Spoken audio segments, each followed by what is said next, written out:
Hər birinizi salamlayıram. Mən Cahil Şahbazov. Bugün keratokonus xəstəliyini biraz uzun müzakirə eləmək istəyirəm. Keratokonus nədir, kimlərdə olur, necə seyr edir, necə müalicə eləyirik? Yəni bu mövzu kimi ki maraqlıdırsa uzun keratokonus müzakirə edəcəyik. Keratokonus gözümüzün ön hissəsi olan buynuz qışağının normal haldan daha anormal hala gəlməsi, dikləşməsidir. Burada animasiya şəklində görürüz, amma yenə də göstərim. Normal buynuz qışağımız yarı dairə şəklində olmalıdır. Keratokonus xəstələrində isə dikləşərək daha konusvari bir vəziyyət alır və bu nəticədə bizim görməmizin zəifləməsinə gətirib çıxardır.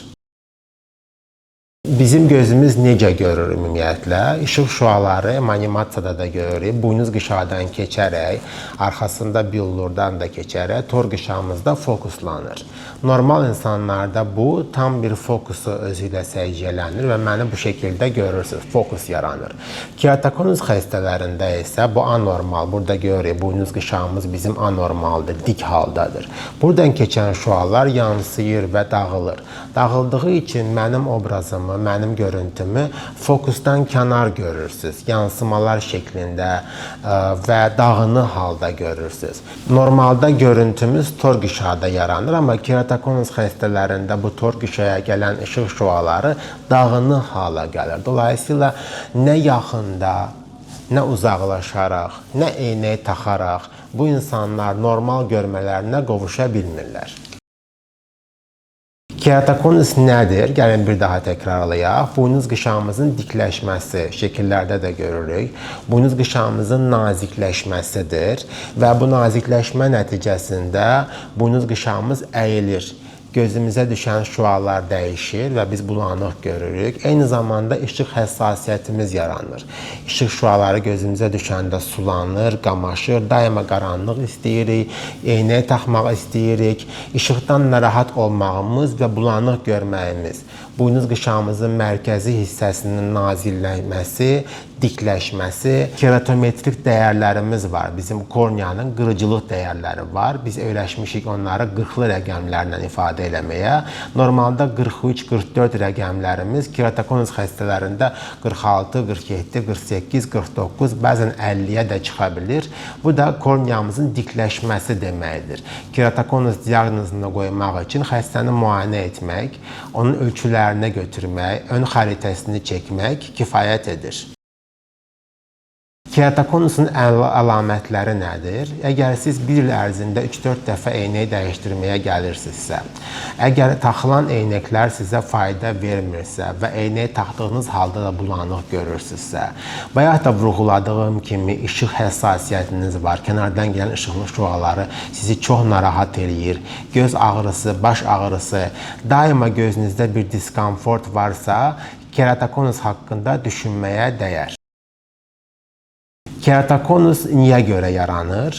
Keratokonusu yaradan amillərin əksəriyyəti genetikdir. Yəni, bir çox pasiyentdə araşdırsaq, ailəsində, atasında, babasında, bəzən deyirik ki, bizim nəsildə heç kimdə yoxdur, amma unuduruq ki, genetik faktorlar hətta 7 nəsil geridən də ötürülə bilir. Yəni, bizim hal-hazırda görə bilmədiyimiz, təmas qura bilmədiyimiz ulularımızdan keçən bir əlamət, genetik bir miras olaraq da keratokonus qarşımıza çıxa bilir. Bəzi alerjik uşaqlarda, yəni mövsümə bağlı allergiyası, yaz aylarında gözlərini daima qaşıyan, sulandıran uşaqlarda da ilərləyən zamanlarda yaşla əlaqədar keratokonus yarana bilər. Dolayısıyla sizin də körpə uşağınız varsa, allergiyası varsa, gözünü qaşıyırsa, mütləq bunun qarşısını almağın yollarını axtarın, çünki ilərdə bu keratokonusa da səbəb ola bilər. Və əlbəttə ki, hər bir xəstəlikdə olduğu kimi səbəbi bilinməyən, bilmədiyimiz səbəblərdən də ortaya çıxa bilər. Keratokonus diaqnozunu qoymaq üçün sadəcə pasiyenti biomikroskopda müayinə etmək kifayət etməyə bilər. Bayaq da vurğuladığım kimi keratometrik dəyərlərinə baxırıq.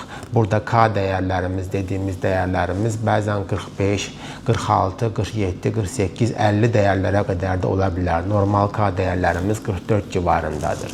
Amma K dəyərlərdə o qədər dəyişiklik olmayan, amma erkən mərhələdə topoqrafiya ilə aşkarladığımız keratokonus xəstələri də var.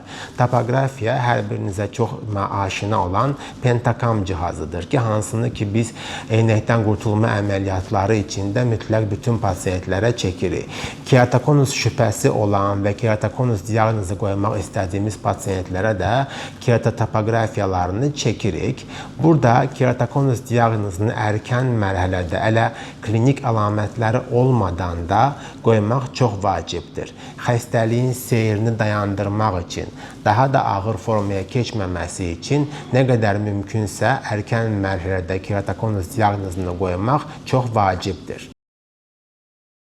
Müalicə üsullarına keçsək, keratokonusun erkən mərhələsində aşkarlanmışıqsa, görməni artırmaq üçün bu pasientlərə hibrid ya da skleral linzalar, bunlar sərt linzaların yeni müasir növüdür ki, biz bunları tətbiq edirik pasientlərə. Digər müalicə üsulu isə cross-linkingdir, hansında ki biz buynuz qışağımızın ön səthisinə xüsusi ultrabənövşəyi şüalar yeridərək, onun içindəki struktur dəyişikliyinə səbəb oluruq. Kornea təbəqəsində, stroma təbəqəsində yerləşən protein tərkibli bağları möhkəmləndirərək korneamızı daha möhkəm və incəlməyə qarşı daha dirəncli hala gətiririk. Sözsüz ki, keratokonus ilərləyibsə və xəstəliyin ilərləyən mərhələsindədirsə, bu pasientlərə göz içi halqaları və yaxud buynuz qışa köçürülmə əməliyyatı da tövsiyə edə bilərik. Mərhələlərdən asılı olaraq və xəstəliyin gedişatında görməni artırmaq məqsədi ilə bəzən bu pasientlər üçün iki cərrahi üsul daha var. Bunlardan birisi ICL əməliyyatı, bir digəri isə single pass for true, göz bəbəyinin kiçiltmə əməliyyatıdır ki, o yansıyan, dağılan işıq şüalarını gözə azaltmaq üçün. Dolayısıyla keratokonusun müalicəsində xəstəliyin seyrindəki o mərhələyə görə bizim müalicə üsullarımız dəyişir. Burada bəhs etdiyimiz cross-link əməliyyatı xəstəliyin erkən mərhələsində icra olunması zəruridir. Bu xəstəliyin daha iləri evrələrə, mərhələlərə keçməsinin qarşısını alaraq görmədəki ciddi azalmanı dayandırır. Cross-link'in nə olduğunu bir daha üstünə çizərək izah etmək istəyirəm. Cross-link əslində bir əməliyyat deyil. Cross-link bir proseduradır. Biz buynuz qışağımızın ön təbəqəsini soyuruq. Animasiyada da görürsünüz. Daha sonra üzərinə riboflavin tərkibli bir damcı tətbiq edirik və ultrabənövşəyi şüalar göndəririk. Bu bizim stroma, korneamızın iç təbəqələrindəki protein yapılarını dəyişdirərək korneamızı daha möhkəm, incəlməyə və dikləşməyə daha dirəncli hala gətirərək pasientləri müalicə edir və xəstəliyin iləri evrələrinə, bilirsiniz ki, keratokonusun bir neçə mərhələsi var, bir daha artmış, ilərlənmiş mərhələsinə keçməyin qarşısını alır. Həkimə keratokonusdan şübhələnib nə zaman gedək? Əgər tez-tez eynəyinizi dəyişdirirsiniz və poliklinikada bunun sizə səbəbini izah etmirlərsə, əgər ki, gözünüzdə çox yorğunluq, eynəyə rağmen bulanıq görmə, əgər ailədə keratokonus hekayəsi varsa və yaxud uşaqlarınızda ya da gənc insanlarda tez-tez gözünü ovalama, qaşıma, işıqdan həssaslıq əlamətləri varsa, məndə keratokonus ola bilərmi deyə bir üst mərciyə, daha işin professionalı həkimə müraciət etməkdə və keratokonus sualını həkiminizə verməkdə faydası vardır. Nəticə olaraq, keratokonus erkən mərhələdə təsbit edildiyində, aşkarlandığında müalicə edilməsi mümkündür və görmənin azalmasını dayandırmaq mümkündür. Keratokonus pasientlərində müayinələr ardıcıl olaraq mütəmadi olmalıdır. 6 aydan bir mütləq surətdə göz xəritələri çəkilməlidir və müasir müalicə protokolları ilə, müasir əməliyyatlarla keratokonus pasientlərin də görməsini artırmaq üçün bir neçə cərrahi üsulumuz var. Keratokonusa dair biraz uzun bir video oldu. Ümid edirəm ki, ətraflı, məlumatlandırıcı və faydalı bir video oldu. Amma keratokonusa dair əlavə suallarınız olsa, bu videonun altında onları cavablandırmağa hazıram. Təşəkkür edirəm.